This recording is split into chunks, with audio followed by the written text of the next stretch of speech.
Hello, everybody, and welcome to the 40th episode of Crime Over Wine, the only podcast with head-scratching true crime stories that are just better over a bottle of wine. I'm your host, Liam Collins, and I met my guest co-host this week at Elon University. We were both communications majors. She is a true Northwestern girly, the first who joined this podcast, I believe anyways, and now she works in marketing at Emancipet, a nonprofit with locations in Austin, Houston, and Philadelphia that makes vet care affordable and accessible. My guest co-host this week is Jamie Snover. Hello, Jamie. So good to see your face. Hi, Liam. It's so good to see you. I'm so excited to be here. I'm so excited that you decided to join, and I'm also so excited because, again, anyone who's listened to more than 5 minutes of this podcast knows how much we love our rescue animals. Yes. And we love that you're doing that. I really want to know, before we even get to the wine, just to let everyone know where our priorities lie, right? I want to know all about your job and how everything works on that end of things. I need to know all about this because I'm obsessed. Yeah, absolutely. So Emancipet is a nonprofit veterinary clinic where we offer free and discounted preventative services like spay and neuter, vaccines, that kind of stuff. And we're really here because we believe everybody wants to do the best for their pet, but doesn't necessarily always have the resources or the education to know what to do. And so we are specifically located in areas where we're needed most, specifically called veterinary deserts. Oh, wow. Yeah, it's really, really cool. We have an amazing research team that does a lot of work to pick where we end up. We're also in 2 PetSmart stores right now, which is a really cool awesome. kind of experiment. But yeah, we are open to anybody. There's no kind of income requirement to come to Emancipet. Anybody can come, and it's way cheaper than a regular vet. Oh, I know those vet bills very, very well, so I totally understand that and appreciate that. But also, because I feel because we talk all the time, right, or hear all the time about about shelters, right, Yeah. Being full to the brim, and I feel like a big part of that is no matter how low cost it is to pick up to get a rescue animal or any animal, right? It's it's the maintenance, right, of I spend more on healthcare for my dogs than I do on myself, right?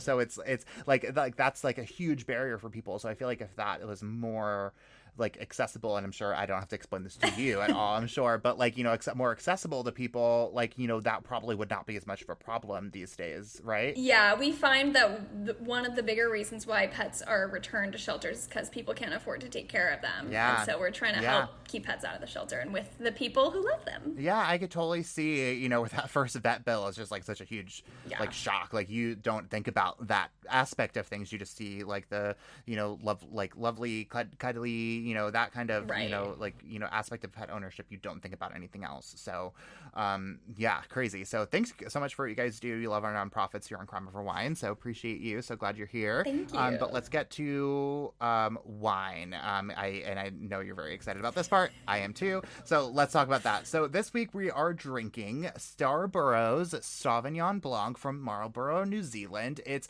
like a wind-whipped seagrass on a warm summer day. It's the perfect pairing for a casual catch-up like this one and a quick bite, touched with hints of fresh guava, sweet kiwi, zesty citrus, and tropical passion fruit. So, I know we just stepped into fall, y'all, but, this is giving summer wines for sure. Absolutely. This is summer. Wind whipped. I want to know what that means. I know. Well, I'm just picturing, I just, think about, this is, I'm getting so relaxed just even, picturing this, but just, the grass that just flows in the wind. Yes. It's just on a beach day, there's no other sounds, just the waves. I need to go for a beach trip, but I think this is probably as close as I'm gonna get to it. This wine. Me too. So let's go there, Jamie. So here you go. Man, what a great sound that is. It's kind of sand colored too, almost when she poured that into the glass. I know I'm very excited. Yellow, but okay, well, let's just go for it. Cheers to you, Jamie. Appreciate you. Cheers. It's good. Oh, love. Okay, this does kind of taste like wind-whipped seagrass. I get sunscreen elements, but in a good way. Oh my gosh, same. No, seriously, this tastes like summer in a glass. Oh, it's really, really good. Yeah, I'm so into this one. Ooh. Oh, I'm so mad that summer is almost over. I would be drinking this all summer long. This is so good. It's still 100 degrees here in Austin, so Fair. I'm pretending Yeah, it's still summer. permanently summer in Texas, I'm sure, except for when the Yes. entire state like freezes over, randomly in like January. But we won't talk about that. But so I do like when I'm like literally like I drink this and I was just like transported right to like a porch like out on like right on the beach, like summer vibes, like you just like beach vacation kind of energy here. This is going to be hard not to drink this whole bottle. Well, you can drink the whole bottle. I won't tell anyone, Jamie. Just everyone on this podcast will know. So no one I'll else. just be hungover at work tomorrow. It's fine. Listen, I will say so. Like, and like Jamie. So like again, Jamie and I met in college. So like this is good. Like just think about this for a second. But like so think like I just like transport like way back to like the way that we behaved back then, right? And like now I do this podcast and I'm useless the next day. Like this is where I'm at. So yeah. So I feel you. there. So we've seen some things together. We have seen some things together. Well, we will. That's a totally different podcast. That would actually be total sidebar. That would be such a good podcast, like college horror stories.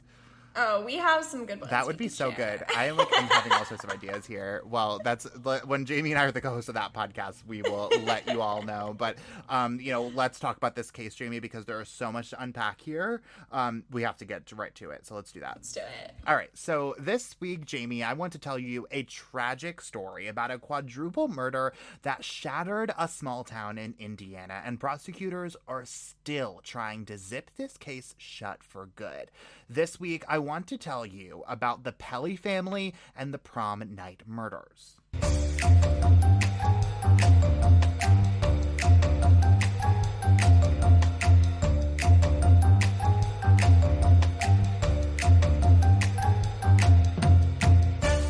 In Lakeville, Indiana, in 1989, the Pelley family was piecing together this really interesting hodgepodge of their separate lives. There was Rob and Dawn Pelley, who each had kids of their own from a previous marriage. Dawn had 3 kids, 9-year-old Jesse, 8-year-old Janelle, and 6-year-old Jolene. Rob had 2 kids of his own, too, 17-year-old Jeff and 14-year-old Jackie. Yes, all J names, unclear why exactly, but they are.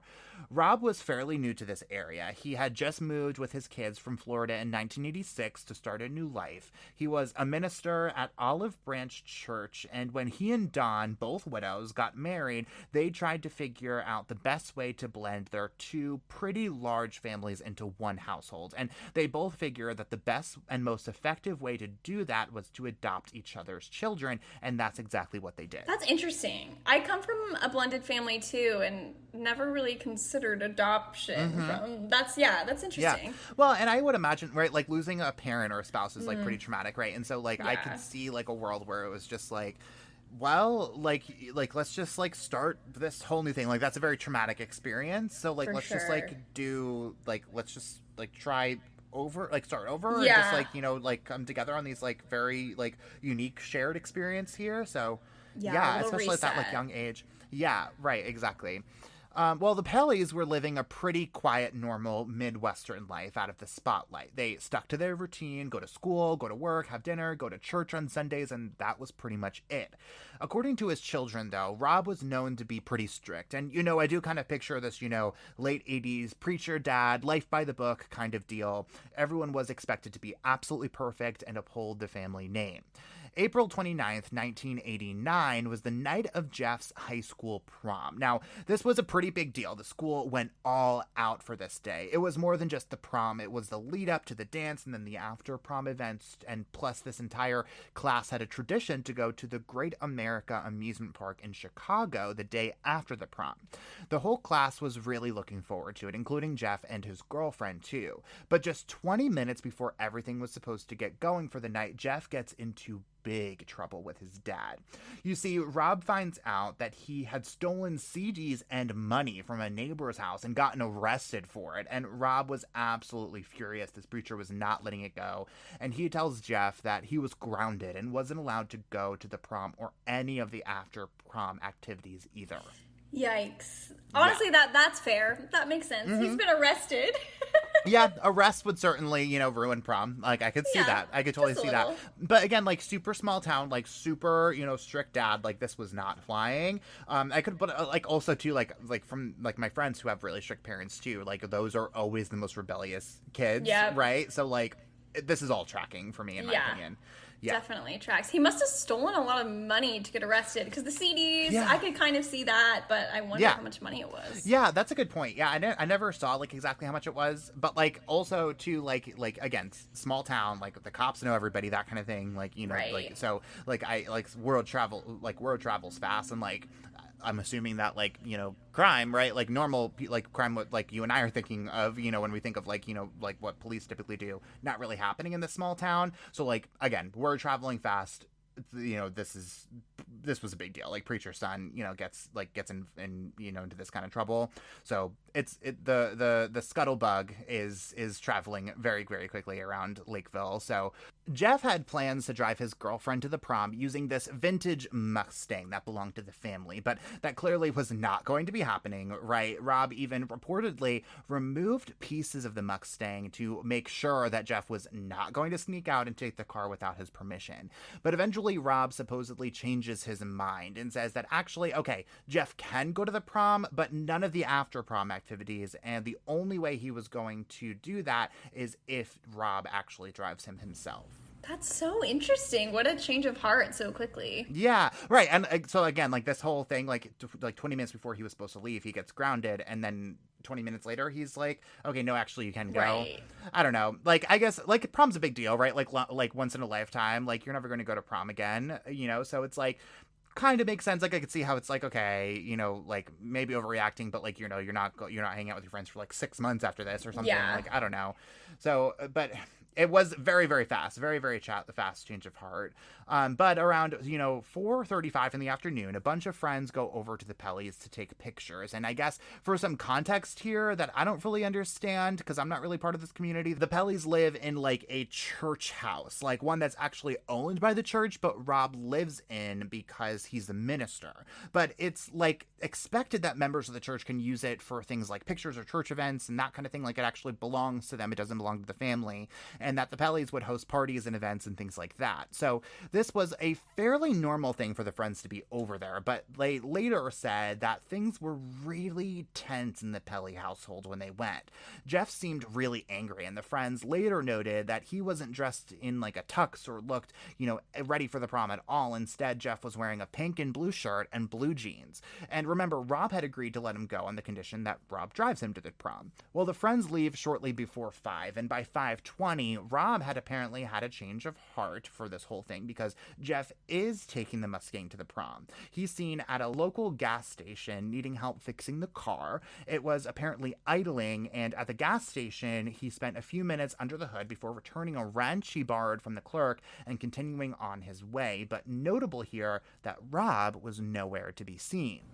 That is super interesting. And he's still not in his tux and just in the regular clothes? Right. Yeah, we're about to find out what's going to happen with the tux. So I'll definitely hold that thought there. But so like a couple like things there for me, right? So like he's fixing the car, and if you remember, Rob had like taken the pieces out of the Mustang. Yeah. And so like you would think that if Rob like had this change of heart and was like, okay, you can take the Mustang, like he would put the pieces back so he can take it on his own. So just strange, like you said. Like it's all like it's just icky. And happening very fast too. Mm-hmm. Like he seems to be flip-flopping a lot. Right. Yeah. So again, timeline here, right? So like the friends are there around 4:30, like right before he's supposed, like right before all this, he gets grounded, he changes his mind, and by 5:20 he's like on his way. Yeah. So it's very strange. So Jeff went to his girlfriend's house to change into his tuxedo, and they went to the dance. They had a great time. Everything was totally as you would expect. Jeff, his girlfriend, and their friends all went to the bowling alley after the prom, and then to a friend's house for a post-prom sleepover before they were all going to go to the amusement park in the morning. Before going, Jeff's girlfriend's mom even made like a pretty strange comment to Jeff, saying that she was surprised his family had let him go to the park, to which Jeff replies saying he had a, quote, 2-day pass from Pelley prison. But the night of this prom was so beyond abnormal because the way Jeff's life would change this weekend simply could not be put into words. Get ready for that big test with Study.com. Study.com offers learning materials and test prep, even LSAT study prep guides for all of my legal nerds listening. Unfortunately, there aren't any wine study guides, and believe me, I did check. Listeners can get 30% off their first 3 months of any subscription level using the promo code CrimeOverWine. Again, that's promo code CrimeOverWine, no spaces, for 30% off your first 3 months at Study.com. Learn faster, stay motivated, study smarter with our sponsor, Study.com.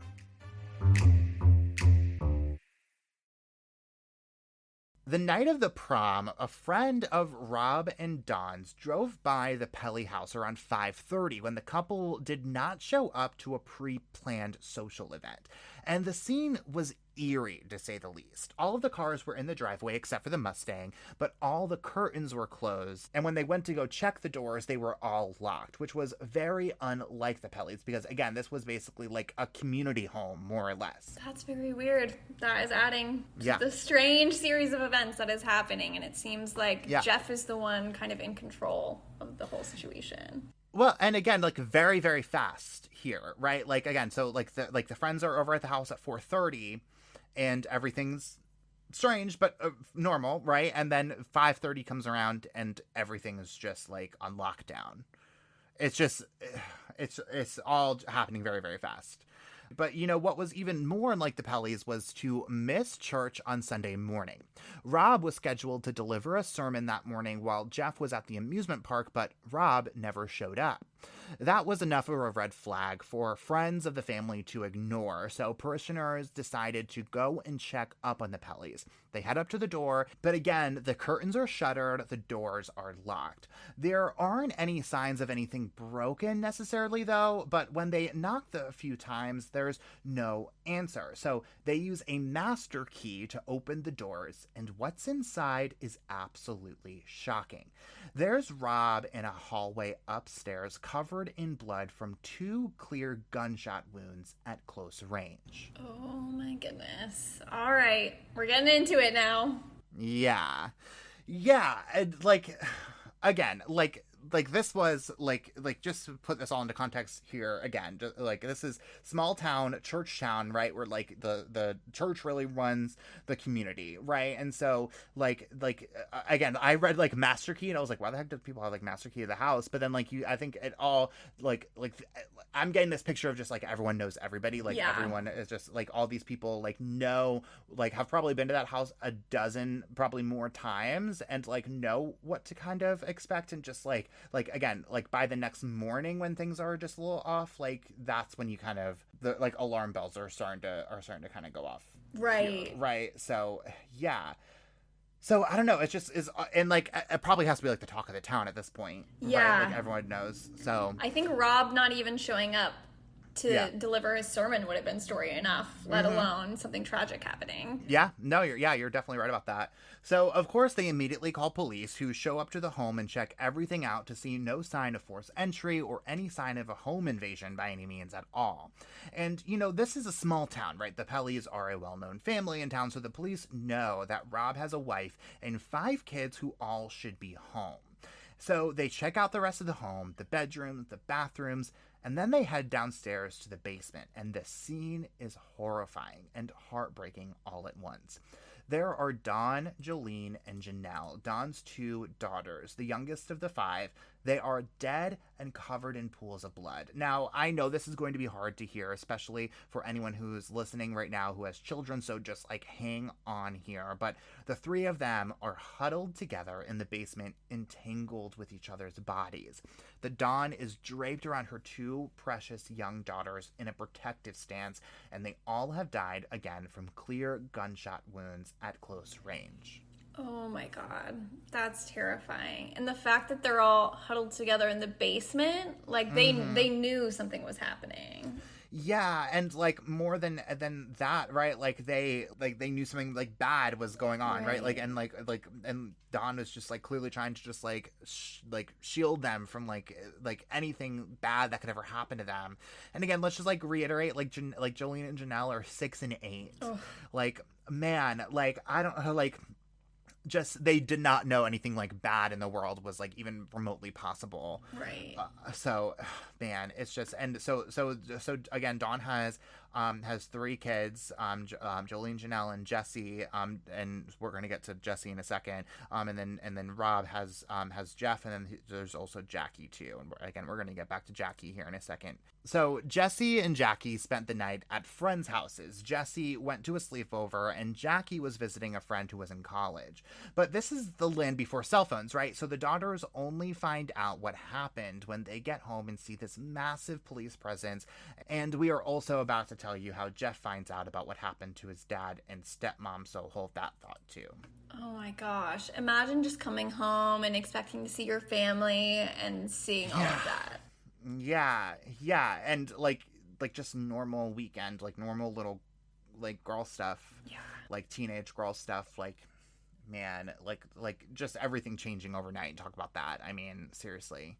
Oh my gosh. Well, I gotta know what happened inside. Well, police can tell that the gunshot wounds that killed Rob, Dawn, Jolie, and Janelle were all inflicted using a shotgun, and conveniently, there is one missing from the gun rack that was kept inside the master bedroom.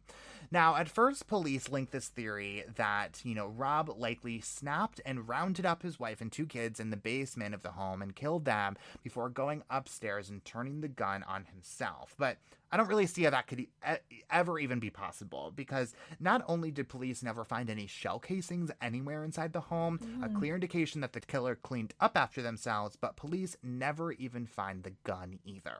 Oh my gosh. Wait, question. So there was a gun rack in the bedroom. Was it locked? Was it just chilling on the wall? Like, this seems a little interesting. So we are talking about Indiana in the 80s, so like let's keep that in mind here, Jamie. Like, does it really surprise me? But yeah, I mean, again, talk about like, having like more responsible gun ownership. But yeah, I mean, you look at pictures of this, it literally just looks like a spice rack, but it's for guns. Like that's what we're talking about here. And so it's like it's not locked, like that kind of thing. Oof. But yeah, so anyways. Wow. But as police process the scene, they don't find a heck of a lot of anything else either. Not a whole lot of physical evidence, really not a whole lot of anything. What they do find though is in the washing machine. All that's in the washing machine is a pink and blue shirt and blue jeans, just like the ones that Jeff's friends remember him wearing when they went to take pictures for the prom. Oh man, the only person not there in not certain wardrobe. Yeah, right. And so at this point, police are starting to piece together how the night of the prom went in the Pelley household. They hear about the tension that night, and they, of course, already knew of Jeff's arrest for stealing the CDs and the cash from the neighbor. But now they're hearing that Rob had grounded Jeff just moments before he was supposed to leave for his prom. So, as part of their investigation, they take the clothes and they use luminol on them to test for blood. And they light up. There is blood residue all over the clothes. Oh my goodness. Oh, this is not looking good for you, Jeff. Nope, not really. So of course, after all of this, police decide that there is exactly one person that all of the evidence that they have gathered is pointing to. Only one person who had even a shred of motive and even a possible opportunity to kill half of the Pelley family, and that person is 17-year-old Jeff Pelley.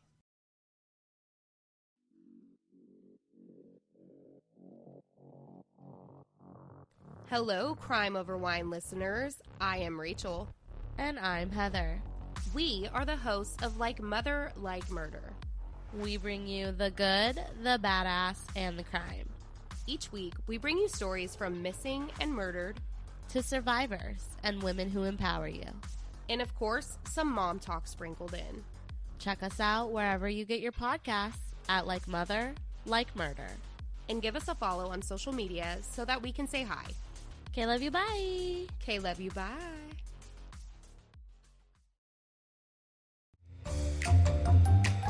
Crime Over Wine is sponsored by BetterHelp. As someone who's used therapy for years, I know that finding a therapist can sometimes be a stress on its own, juggling your full-time job, your family, your friends, your podcast, and trying to find the right therapist on top of that can almost feel impossible. That's where BetterHelp comes in.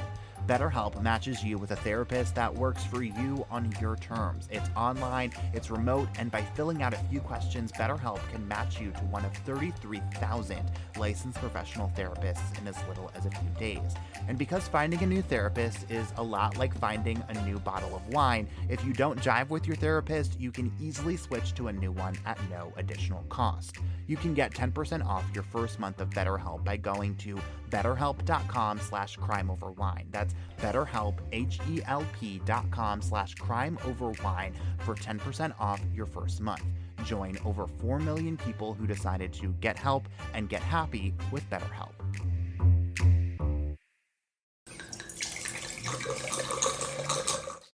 So, Jamie, how is this going for you? I'm feeling like I'm on a beach somewhere right now, honestly, but I'm in my closet, so haha. It's so interesting. This wine is so carefree, and this story is...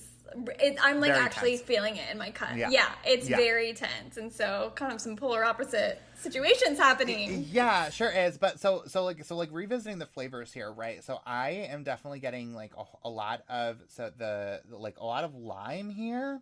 Like, it's very citrusy for You sound sure. like you know what you're talking about. Definitely So gives, you're doing like, it well. Like New Zealand wines from what I know of the New Zealand ones, like which is not a whole lot. But let's go back to the actually, so it's zesty citrus. It's not lime at all. I thought it was lime, but it's so citrus, lime's pretty much the same thing.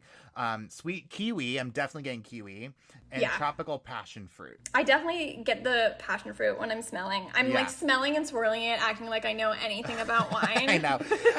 I like. It's really kind of funny because I am like, I try to like act like a sommelier, like in any way, shape, or form. When in reality, like as soon as I step out of this closet, I'm just like, okay, who cares? Like, it's just like toss it back, like give me another bottle. Like, so I do fake it till I make it when I'm on this podcast, though. No, I've been listening to some episodes, and you definitely sound like you know what you're talking about. So you're doing it well. Don't tell anyone that I actually have no idea what I'm talking about when it comes to wine. So that's our little secret there, Jamie Snowbird. So. Well, let's get back to this case because you talked about how it's a it's a dark one compared to the wine, and it's about to get even darker. So let's get there. Oh boy, let's do it. Well, so police go to the amusement park where Jeff and the rest of his class are enjoying their post-prom trip, and they approach Jeff to tell him why they were there, that his parents had been murdered, and that he had to come with them to answer some questions. They take Jeff back to the station where he's questioned with his grandparents in the room, and they start asking him about his version of events. And Jeff says that yes, his dad did ground him over his arrest, but right before he was going to go to the prom, his dad had relented and decided to let him enjoy the prom and to postpone his punishment, which is why he was able to take the Mustang to the prom as planned without his dad being there. But by this point, investigators had already spoken to his classmates, friends, and neighbors about the murders and about his relationship with his dad and stepmom. They said that as far as they were aware, Jeff's dad did postpone his punishment, but only so that he could go to the actual dance, not so that he could take the Mustang or attend any post-prom activities. And on top of that, some friends tell investigators something a little odd. They said that Jeff seemed to be having like a really great time at the prom, just like nothing was wrong, which to be fair, nothing was wrong, at least as far as he knew from what he wants investigators to believe. But all of their friends say there was about a 20-minute period where Jeff was nowhere to be found. That's so interesting. I think it's weird. So they talked to his friends, Jeff's friends, before they got to him. Is that what happened? What I'm guessing here is that like they went to go. So they again, this is in Chicago, not like outside of Indiana, and so I'm assuming what probably happened was they like went and like took him and then like took notes from his friends and classmates like while they were there simultaneously. Yeah, right, and then like while they were taking Jeff back to Lakeville. That's my assumption here, but I never really got like clear answers on that exactly. But I would also probably guess that they were like talking to friends and neighbors who like went to the scene of the crime back in Lakeville. So I'm assuming that they probably gathered a whole lot of information in this like probably like hour, 2 hours that they were able to find out where Jeff was. That makes sense. Yeah. Well, all right. The golden question, where was Jeff in those 20 minutes? Well, I never really saw a clear explanation for this, and I don't necessarily believe that we're led to think that this is when, Jeff may have killed his parents, at least, again, not from a Jeff is guilty perspective, because I just don't think that's enough time for him to get home, kill his parents, clean it all up, stash the gun, and then get back to the prom like nothing was wrong. But I do think that it's more likely that we're led to think that this is more of just an odd thing for Jeff. Maybe something that didn't really, feel too eerie, just a bit strange in hindsight, maybe kind of thing. Right. And 20 minutes definitely is not enough time for that. He could have been going to the bathroom or going to get a snack or anything. Right. And again, I think maybe what I'm kind of picturing here is just oh my God, Jeff's the party on the dance floor kind of thing. And then, oh, where's Jeff? Has anybody seen Jeff? And then all of a sudden he's just back, and it was just what the heck happened to Jeff? Right. That's more so what I am picturing here. So, and I also would probably guess that they're probably tracking Jeff's every single step and trying to figure out where he was literally every single minute of the night. And so maybe there's just a 20-minute gap where nobody could specifically account for where he was. Yeah, and if all signs are pointing towards him, they're going to use, any guesses that they have. Very, very true. But people also start to tell police that Jeff had a really strained relationship with Rob and Dawn, particularly with Dawn. Rob was pretty strict, as we know, but Jeff tells police that he and Dawn just did not see eye to eye. And Jamie, I'm hoping that you're going to be able to read the section of the interview with police for us. Yes. The quote says, "We didn't get along real well. I mean, we talked hi, bye type thing, but we never really talked to each other or anything.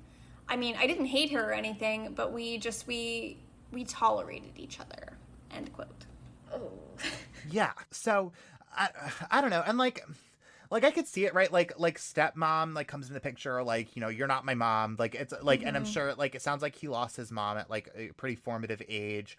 There's a whole there's probably a little bit of pent up issues there, but I don't again icky, right? Ickiness here that that this is the relationship that he's known to have with his dead stepmom at this point. So yeah.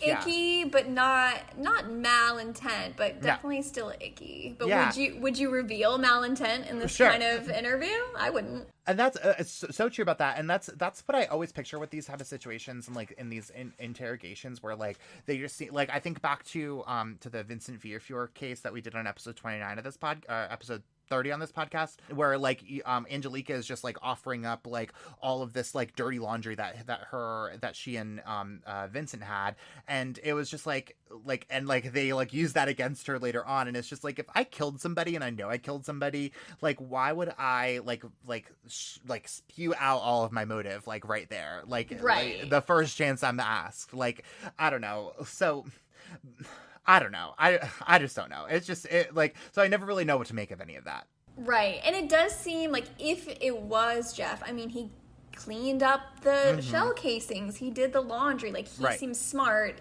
too smart to say, yeah, I hated my stepmom. Yeah. Well, but you say that, so sure, the cleaned some stuff up, but not super well. You know what I mean? Sure, the shell cases are gone, they never found the gun, okay, but there they are, strewn about, which maybe he was okay, I'll deal with that when I get home from the prom, hopefully no one will notice, but it's not he the clothes, you would think he would stash the clothes too, but that didn't really happen. So I don't know. It doesn't really seem all that well thought out to me, if it's supposed to be well thought out, That's a good point, because it was Sunday and he lives in a church house and his father is a preacher. Obviously, someone's going to come looking for him on Sunday morning. Right. Which, to be fair, he wants to go to the prom, right? Again, on the boat of Jeff's guilty here, that's the thought process of okay, well, I need to do this. If I'm going to do it, if I'm going to be able to go to the prom, I need to do this now. But yeah. We shouldn't be giving rationale to a potential murderer. True. Yeah, that's fair. That is very, very fair, because you could probably go in circles here, but it just doesn't it doesn't make sense. It doesn't really make a whole lot of sense if that's from what they are leading us to believe, investigators are leading us to believe how this whole thing went down. But, as this interview went on, though, police start letting on that Jeff is a suspect in his family's murder, and Jeff denies having any involvement. But when police start grilling him a bit harder about the inconsistent statements that he's giving to police compared to what his friends, neighbors, and classmates are telling them, investigators said he, quote, slumped down in his chair, lowered his head, covered his eyes, and asked whether he would go to jail that night and whether he would get the electric chair, end quote. Oh my God. Okay, is that not a confession? Seems confession-esque, right? But so again, putting myself into his shoes, right? Like playing devil's advocate here, like if it's, I don't know how long this investigation went on, but I have seen in investigations that like last several hours where by the end of it, you're just like, am I going to jail? You know what I mean? Right. Like what's happening here? So like it could just be like him just like relenting. And again, I don't know when this statement, like how long into this investigation this statement was made. But also too, like they don't really have a whole lot. Yeah. Here. Like, they don't. like they have his like clothes in the washing machine, which like, hello, like obviously like I do laundry every day. Like that doesn't mean I'm a murderer, and like, sure. Like there's like, they find blood on it. Like, okay. Like he's probably one of the last people to see his family alive. So like, okay, but that's all super circumstantial, right? Yeah. Like it's nothing hard here at all. So. It's very true. Yeah. So, at the end of this investigation, police didn't really have much in the way of hard physical evidence, just like we were saying, a lot of circumstantial pieces. So they had nothing to arrest or charge Jeff, so they ended up letting him go that night. Go where? He has nowhere to go. Yeah, good point. Yeah, I wonder, and this is all having like 24 hours afterwards. Like, I wonder like how well the crime scene was cleaned up at this point. Like, probably not very well. And I also like have heard that like they just like a lot of times like police will just like leave it. Like, yeah. So one thing I think we also kind of skipped over is on the side of if it wasn't Jeff, his whole entire family was murdered. Mm-hmm. Like, are they giving him any mental health assistance? Right, true. Yeah, I mean, his grandparents are with him, so, like, I'm True. sure that they, he could go live with them. But, yeah, I don't know. I will say, like, if it's not Jeff, like, who is it? Right. Like, that's where my brain goes. Like, it just seems like they were just, like, very well liked in the community. But I'm going to give a little tease here toward the end of, like hold on tight, because... We'll give you guys something to think about, so I'll just put it that way. But they do continue to investigate what became known as the Prom Night murders, a tragedy that would scar the small town of Lakeville, Indiana, for years.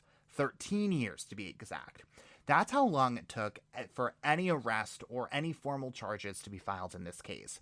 In 2002, the new district attorney in Lakeville, Indiana, was up for a really tough re-election, and he promised that as part of his campaign promise that he would close the Pelley family murder case and would finally get some justice in the mystery that has been shaking the town to its very core for more than a decade. And on August 2nd, 2002, he fulfilled that promise. Jeff, who is now 34, living in Florida, married with a child, and working for IBM, and was a Sunday school teacher on the side, was arrested and charged with the murder of Rob, Dawn, Janelle, and Jolene. Oh my gosh. Did they find any new evidence, or was the DA just like, let's finish this Now's up? the time. Yeah. No. To answer your question, no. Like, everything that they found was like exactly what they found on like day one. So no, not at all. That irks me, because if there's nothing new, they just waited 13 years to make the same statement that most people probably thought. Yeah. Well, and like we talk about this so much on this podcast, but like I'll never understand this at all, but like it is a reality. Like, DAs are elected officials, right? And like they're elected officials who like have a lot of say in the criminal justice system. And so like if you're feeling that pressure and like you want to put your foot down about this thing, right? Like regardless of whether or not it's a thing, like it sucks, but like that has effects on people's lives, and like you have the capabilities to do that, and it just blows my mind. Yeah, when you were first sharing this piece about the DA, my first thought was really like, oh, this is such a campaign promise. Like, this has nothing to do with justice or the family. Right. He just wants to be reelected. Yeah, right. And everyone's talking about these murders still, even 13 years later. Like, I'm sure it's like the talk of the town, like in the grocery store, at church. Like, you know, I'm sure even to this day, like every Sunday, they're like, let's pray for the Pelley family. Like, I'm sure of it. And so like it is such like a culture, I guess, for this town, I'm sure. And so like if he can harp on that and like put his foot down and say, we're finally going to do this, like that's a winning message. You know what I mean? Like, it's politics, but it's real, you know? So right. it's really upsetting, but I don't get it. But that's the way the world works, I guess, sometimes. So yeah. What did the rest of the family think about it? well, his biological sister was convinced that Jeff was being wrongly accused. She just couldn't believe that Jeff could have possibly been responsible for murdering the rest of their family. And Jeff maintained his innocence all the way up until he went to his trial in July of 2006. Prosecutors argue that he shot and killed his dad, stepmother, and young stepsisters, cleaned up the shell casings, ditched the gun, cleaned his clothes in the washing machine, and took a shower, all within the span of 25 minutes in a fit of rage, all over his grounding. But really as a show of the pent-up aggression that he had built for his father and stepmother over the course of 17 years. Investigators all testified that Jeff had even confessed to the murders to one of his classmates while at the trip to the amusement park, but I never really saw like what specifically that confession sounded like, though. But at the end of this trial, the jury deliberated for multiple days and found Jeff guilty and sentenced him to 160 years in prison, 40 for each murder. Whoa, that's a lot, and that's just about to ruin his life with his new family. Yeah, right. Yeah, right. And like you move on, and like again, going down the rabbit hole of like Jeff innocent here, right? Like he moved on from this whole thing, like tragic situation. Like, if you really didn't do anything, it hadn't have anything to do with this, like moved on, like built a new life in Florida, and like now he's being dragged right back into this, like potentially for political reasons. Like, man, like, but on the other end of the spectrum, like if he's guilty, like he got away with it for all this time. Yeah. So yeah, I don't know. I can't imagine. Like, I wonder like what his wife says. Like if right. he knew that he was even like a suspect. Yeah. Wow. So what happened next? Is that it? Oh no, Jamie, that's not it. Even close to it, because Jeff would spend almost 20 years proving that he is an innocent man. Crime Over Wine is proud to support Emancipet. Today, there are over 60 million beloved pets across the country whose families cannot access or afford veterinary care. With your help, Emancipet is changing that. Emancipet is a nonprofit that offers low-cost vet care for those who need it most. They rely on donations to keep their costs low for pet families across the country. You can support Emancipet's mission at emancipet.org. Jeff makes multiple appeals of his conviction, all based on the main ideas that there was no physical evidence directly linking him to the crime and that his constitutional rights were violated. For starters, they point out that this whole interview where Jeff reportedly slumped over and asked if he would get the electric chair wasn't recorded, so his new lawyers say that it never should have even been admitted into evidence because there's no way to prove that it ever actually happened. Next, there were those jeans. The jeans that prosecutors presented in court as evidence that Jeff had washed his clothes and that there was blood all over them.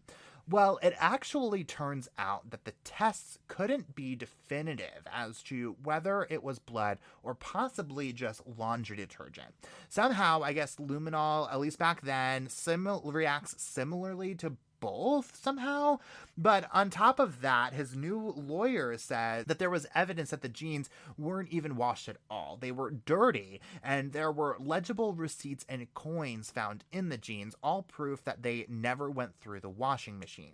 But they also argue that Jeff's original lawyers didn't provide Jeff with effective counsel because they knew that there was evidence that the jeans weren't washed and didn't object, violating his constitutional right to effective representation in court. Oh my goodness. So many things here.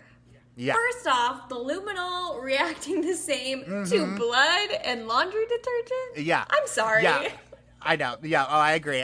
Like that makes no fucking sense to me at all. No. But like that's where we were at back then, I suppose. But also too, like where I go, like right. So like, and maybe this is just them being like neither can be like you can't prove that either are true. Like they're basically arguing that that they were washed and weren't washed at the same time, right? Because if it was possible that the blood, like the luminol, was reacting to laundry detergent, that would obviously indicate that they were washed. But they're also saying that there's all this evidence that they weren't. So I don't know. I don't get it. But like, I guess this is again just them saying like you can't prove that either are true. Yeah. I suppose. So yeah, I do like wonder like about, and like maybe that's the reason why like his original lawyers were like didn't object, like didn't say that this is like bullshit back in the original trial, because they were like, well, like I can't contradict myself in the same sentence. I can't say that they were washed and not washed at the same time. Yeah, that's a good point. Yeah, but but then also so like what do you do there, right? Because it's like it's like if you get up and say no, they were dirty, like hello, like here's all this evidence that they weren't washed, but then they're like, okay, well, so then that must mean that the blood, that it was reacting to blood. But then you're like, oh no, but it must have been laundry detergent. Okay, well then why are they still dirty? Yeah. You know, so like how do you even go about that? Right. I don't know. Right. Very messy. Yeah. No pun intended. Well, there's also evidence that Jeff's new lawyers present in court showing that Jeff couldn't have been responsible for killing his family with a shotgun anyways, because they present pictures of Jeff in the days after the killing without any bruising around his shoulder, which they said would be not only common but expected on someone who had just used a shotgun multiple times without proper protection. Interesting. I did not know that was to be expected. Did they look at anybody else's bodies, and if maybe say his father had bruises? Yeah, good question, because I would imagine if he did kill them, right? Like if Rob did kill his wife and kids and then killed himself, then it probably he probably would have been dead by the time a bruise would have even formed. That's a good point. So yeah, but I go back to like how did he clean up the shell casings? How did he? Good point. So yeah. No, but good point there too. So yeah, I don't know what to even think about that. But like, yeah, I guess it makes sense, right? Again, I don't nothing about guns at all. But like if I said that so many times in this podcast, but like I guess it kind of makes sense, right? Because if you put it there, then like the recoil. But I don't know if that's true. I don't know if that's 100%, because I feel like I also see like guns like where it's like tucked underneath your arm almost, so like the recoil like wouldn't really affect you. Yeah, this is expecting that Jeff knew exactly how to use the gun, which I mean, he was a teen in proper form. Yeah, right. Yeah. I mean, I don't know. I also like culturally speaking, like Midwest Indiana, right? Like I would guess. And like back in the 80s, like I would guess that like his dad probably showed him, because that gun like very clearly, right, was like used for like protecting the home. If it's like up on the wall, it's in the master bedroom, that kind of thing. So like I'm sure that he like when he became like a man, right, like Jeff became like a man, and he was like, okay, well this is how you protect the house, son. Yeah. You know what I mean? So I don't know. That's like totally presumptive, but like I feel like it makes sense. This is getting me thinking if there's no physical evidence on Jeff with that bruise. You had mentioned earlier, and we glossed over, a lot of other people had access to the house. You talked about that key to the church house, and I guess the prosecutors haven't really gone down that road yet. That is such a good point, Jamie. I never even thought about that. That is because you're like the entire church had access to this home. It sounded like, anyways. Yeah. That's such a good point, and like knew where the gun was. Yeah, they're not locked away. They're not locked away. Yeah, anyone can just go right up there and take it and kill your whole family, right? But yeah, so like that. But yeah, so I wonder how many people they had to go find who could have had access to the home. Right. Good, Jamie. I'm glad I brought you on, Jamie. I never would have thought about that. But there's one last piece of evidence here, though, Jamie, that is like really insane. So hold on to your glass, because it's about to get crazy. It's testimony that they said wasn't given to them back in 2006 for Jeff's original trial. It's testimony from a woman named Tony Beeler. And again, like, hold on to your glasses, guys. This is a doozy. Tony was a salesperson who had tried to sell Rob a photographic church directory for his parish. And when Tony approached him about it, Rob had apparently responded saying that he didn't want to be in any of the pictures because he, quote, had another life prior to becoming a minister and that he didn't want to be found. Okay. What the heck does that mean? Well, we do have to go back quite a bit for any of this to make any sort of sense. So, again, Rob was originally from Florida, and like we said, he moved to Indiana for a whole new life. Well, according to the podcast Counterclock, which did an entire season on this case, he apparently moved in 1986 very abruptly because he had gotten involved with the mob in Florida. Oh, God. A pastor with the mob. Let's see how this goes. Well, I wonder if he was if he was a pastor when he was involved with the mob, or he was involved with the mob and moved to Indiana to become a pastor. It's nobody would expect a pastor to be involved with the mob. There's a whole lot of things here, right? Yeah, that's very true. Okay, I need to know more. Tell me more. Well, okay, so here's what happened, Jamie. Rob was living in Fort Myers as a data analyst for a banking company. And shortly before he moved away in 1986, the company came under a federal investigation for fraud, money laundering, and cocaine trafficking in South America. Apparently, according to Tony, Rob used to be intimately involved in at least the money laundering portion of this illegal operation. And when the Fed started, eyeing the company, he had tried to escape, and the mob clearly, as mobs do, didn't really like that very much. In 1988, just a year before the Pelley family murders, one of Rob's business partners, Eric Dawson, was even murdered. But that case is still on paper unsolved to this day. Oh my gosh. Okay, this took a turn. So he clearly wasn't a pastor when he was living in Florida, and apparently was doing some sketchy shit. Yeah, I don't know a whole lot of pastors who also wash money on the side, but maybe he was doing both. It's possible he was doing both. A little side hustle, Yeah, right. Yeah, what's wrong with that? Right? Some of us do podcasts, some of us wash money. Either one or the other. So Tony made this whole statement on recording to investigators days after the murder, saying that Rob warned her that they were going to kill each member of his family and make him watch before they kill him. But Tony claims to have not been taken very seriously by police. This whole conversation was recorded on camera, but that recording was never given over to Jeff's defense team as evidence. Prosecutors argued that the video was, quote, hearsay within hearsay. But regardless, Jeff's lawyers argue it was potentially exculpatory evidence and said that this was a clear Brady violation. Brady laws cover this exact situation, saying that all evidence, specifically evidence that could point to innocence, needs to be turned over to the defense so that they could potentially use it to prove the defendant's innocence and possibly point a finger at someone else. Okay, backing up a little. Tony is a salesperson that just showed up to the house and no. Okay. So no. So I what I gathered here is that they have a relationship through the church kind of thing. Got it. So definitely not a door to door kind of girly at all. I think that they had it sounded like they had gone into deep conversations about what they were gonna do with this pamphlet kind of thing. That's still so weird though to tell some random salesperson I agree. Oh, I was involved in money laundering. Yeah. What? Yeah. No, you're definitely not wrong. You're definitely not wrong about that. And sure, definitely, first off, definitely hearsay, right? The defense could, or the prosecution, whoever, all these people could not dive chop this up in court at all. Right. So they're not wrong necessarily that that this was shouldn't have been admitted, but the point being is that the defense should have at least had the opportunity to raise it, right? So I don't know. I'm right there with you. I don't put a whole lot of stake into Tony's claims, but it also kind of adds up with his life. Yeah. You know what I mean? It all these pieces kind of fit together and kind of what we know about Rob.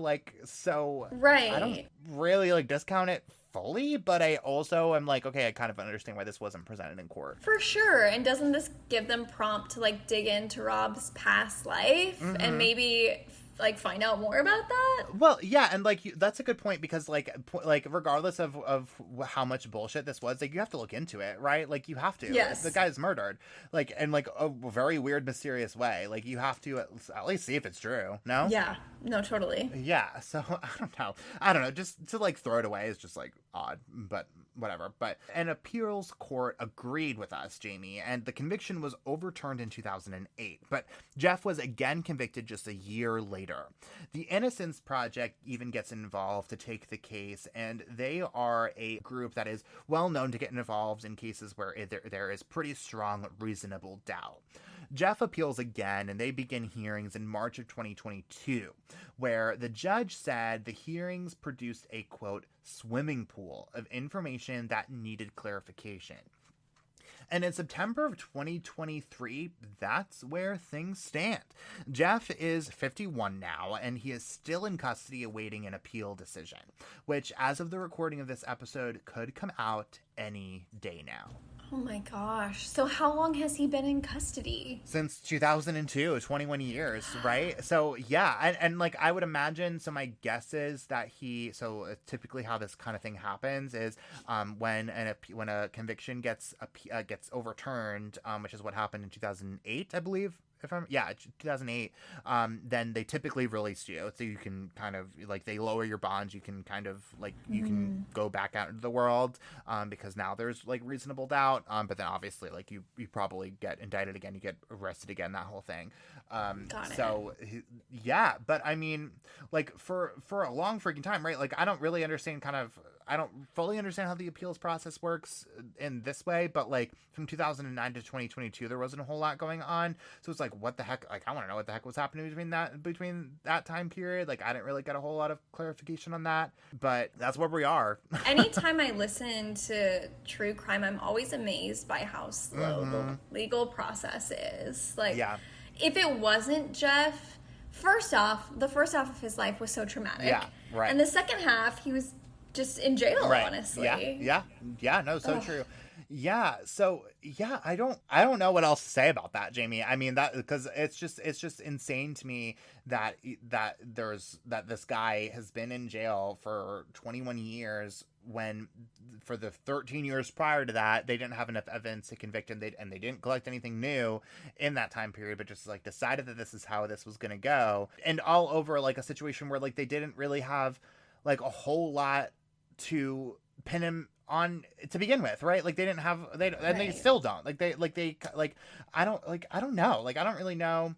Because like the jeans and the shirt, like the clothes, is to me not enough to like not enough evidence at all. Like the motive is so weak, right? Like people get grounded all the time. They don't kill their parents, so I don't know. I mean, it's messy. It's very messy, murky. It's so messy, and obviously this was in the 80s, and they don't have quite the technology that we have these days, but I just feel like there's so much more that could have been tested. Yeah. I mean, I don't know. I wish they could find the gun, right? Like, I wish, like, I don't know where they would even begin to look. Like, it couldn't have gotten that far, right? Because if it was Jeff...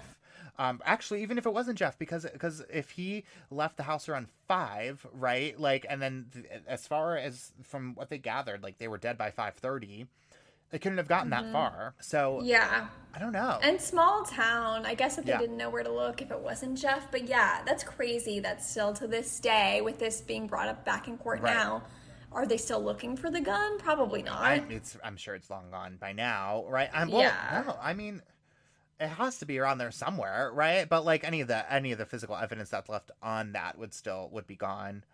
Right. I mean, the shell casings, like, I don't know. It just felt like one of those examples to me, in my opinion, that was just like they had their tunnel vision on one person, and that's what they landed on. Yeah. So, which, I don't necessarily blame them, but it's their responsibility to not do that. Right. You have to look into everybody possible and say that there is no way, there is more evidence on this one person than there is in anybody else. So I don't know. I don't really know how I feel about the mob theory, because I really feel like it's built on such a weak foundation of just like this one woman. Like I would wonder what Jeff would have to say about that. Right. I want that to be explored more. Like, He worked for a whole company. There's Right. got to be more people who can testify. Right. If he even did work for the whole company, I don't know. Right. I don't really see that, like, you know, substantiated in anyone except for Tony. So I don't know. What is your, like, where's your gut? Like, do you, like, guilty, innocent? Where do you land on this? Oh, it's so hard. I mean, the first half of you telling the story, I was like, I agree, Yeah. all Jeff. Who else could it been? But then I remembered the whole key situation. Right, Like, a lot of people, it seems like, had access to this house. So I don't know. Yeah, I'm there with you too. I think I have to land on innocent, honestly, because I just don't see the evidence that points to Jeff at all. Like, I really don't. Yeah. Like there's nothing solid there at all. And also, like, I really like I want to know more about this Tony woman, like who she really is. Right. Like, if, like, beyond just like this this person that, like, investigators led us to believe is just like off the wall. So I want to know more about her background and, like, how much, like, the conversations really went, supposedly. I need to know more about Rob. Like, that's the person who I really need to know about more about. I feel like if we can dig something up really good on Rob, that's gonna answer a whole lot of questions. Or if we can't dig up a whole lot of good things on Rob, then that's gonna answer a whole lot of questions too for me. Right. No, I'm right there with you. Man. Oh, wow. I can't believe that this is happening currently too. Like, I'm literally on the edge of my I know. seat. Like, I need this. Well, so all that to say, right? Like everyone, like, who's listening to this right now, right? Because we've dropped a whole lot of update episodes, you know, as of recently, bonus episodes, and so we try to keep you guys updated as much as possible on these kind of cases that are, like, actively kind of playing out. So turn on your notifications, like, you know, pay attention to our social media feeds, because, like, as soon as we know anything about this one, we're gonna drop in, we're gonna tell you guys about it, because I need to know, Jamie needs to know, we all need to know what's happening here, and it could happen any day now. We could get, like, a pretty definitive answer pretty much any day now. Wow. Well, Crazy. you better let me know if you hear about it. Oh, you'll be coming back I'm on, ready. Jamie. You're not getting away from here if we get more information on this one. So you're not getting it off that easy. But with that being said, that is pretty much all that we have for you all this week. So, Jamie, thank you so much for coming on. It's been a pleasure. Oh, it's been so fun and so intense, and I'm just happy that I got to be here. Thank you for having me. Of course. Well, tell everyone where they can find you and your work online in the meantime. Oh man, you can follow my personal Instagram if you would so wish. I'm at Jamie Snover on Instagram. You should also follow Emancipet on Instagram. I manage all of Emancipet's social media, so give us a follow on everywhere, all the platforms, and yeah. Yeah, and we'll link to all that in our show notes, and we're going to tag Jamie and Emancipet on Instagram too, and Facebook and all that, so that way you guys can follow, you know, go to our Instagram pages and find all the great things that you guys are doing over there. So thank you again. All to say, thank you again so much for coming on, Jamie, and thank you all so much for listening. We are going to put all of our sources on our website so you can read everything for yourself and probably come up with a few theories too. And if you are just loving this podcast and are just looking for a way to tell everyone and anyone about it, the best way to help people discover this podcast is by leaving us a 5-star rating and a review wherever you are listening right now. So make sure you're following us on Facebook, Twitter, and Instagram. And if you're wondering what we have in store for you next week, here's a quick sneak peek. Hello, everybody. It's Liam. And I'm Abigail Martin. Next week, I'm joining the Crime Vineyard to talk about the death of a U.S. Army specialist that has left people scratching their heads for more than 3 years now. And that's a case that needs your attention, like, right now. And we'll tell you all about it next Wine Wednesday on another episode of Crime Over Wine.